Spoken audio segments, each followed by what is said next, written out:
Billy Stott's greatest goal by Cyril Briggs from the Oldham vs Wakefield Trinity programme, Saturday, September the 13th, 1958. The visit of Wakefield Trinity to the Watersheddings this afternoon nudges our memories of the Rugby League Challenge Cup final at Wembley, the very first season after the Second World War was over. Wakefield had been so long out of the final reckoning for the Cup that the supporters at Bellevue were just wondering if there was some kind of hoodoo at work. Of course, there was not such a lot of them who could remember when Trinity last won the trophy. In fact, those who did remember seeing the Cup arrive in Wakefield in 1909 were either greybeards in 1946 or had just a faint recollection of being held aloft on father's shoulders to see the triumphant procession arrive home after the 17-0 victory over luckless Hull. Luckless Hull? Well, around that time the Boulevard men had been in the final 3 times and had finished on the losing end on each occasion. But back to the 1946 final at Wembley, Wigan, who lost this match, were very sorry about having to provide so many tourists who were on their way to Australia and therefore were prevented from playing in this important game. Wakefield won, getting 2 goals and 3 tries against 4 tries. There was only a point in it, 2 minutes from time, with Wigan leading. Wiganers, who were there in great numbers, were delighted that the more or less scratch side were going to lift the cup. Then, when Wakefield were making their supreme effort, Billy Stott, that sturdy three-quarter in the red and blue jersey, had a shot at goal. It was not a difficult position. In fact, he had kicked so many from the same angle and distance during his career.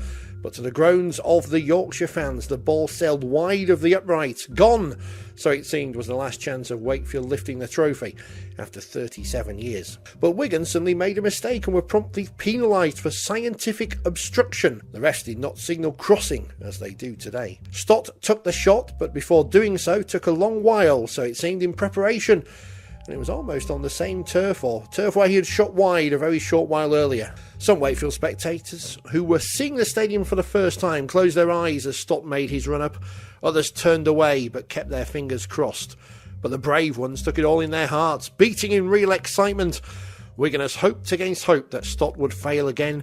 Came boot to ball, and away soared the shot to the end of the ground where the players usually make their initial appearances. It looked a goal, and it was a goal. Trinity had won the cup, and the name Stott was ever to be remembered, not only in Wakefield, but in RL circles as well. It was the goal of goals. Stott carried off the Lance B. Todd Memorial Trophy, the cup which is awarded the most skillful and sporting figure at Wembley. The voting for this award is by ballot from sports writers. Stott was the first winner of the trophy, which was an idea thought up by Mr. Harry Sunderland, the Sunday Dispatch columnist and BBC commentator. There is another interesting sidelight on that final, the closest ever at Wembley. A Yorkshire Evening News cameraman who had been doing quite a lot of running about that day found he had 1 unused plate remaining in his bag. Well, he thought, there's nothing to be lost by having a last bang. If Scott is having a last fling, so can I, was the thought in the cameraman's mind. If the photographer had trained a cine camera on the scene, he could not have attained better results. Of course, at the time he did not know that he had snapped a winner. I think that when he did develop the negative, there were shouts of delight in the Yorkshire Evening News darkroom. Everything was on the completed picture, the ball going through the uprights, a touch judge holding his flag to the sky, and players showing signs of glee. It was a picture which was 1 in a million, and how the Trinity supporters snapped it up.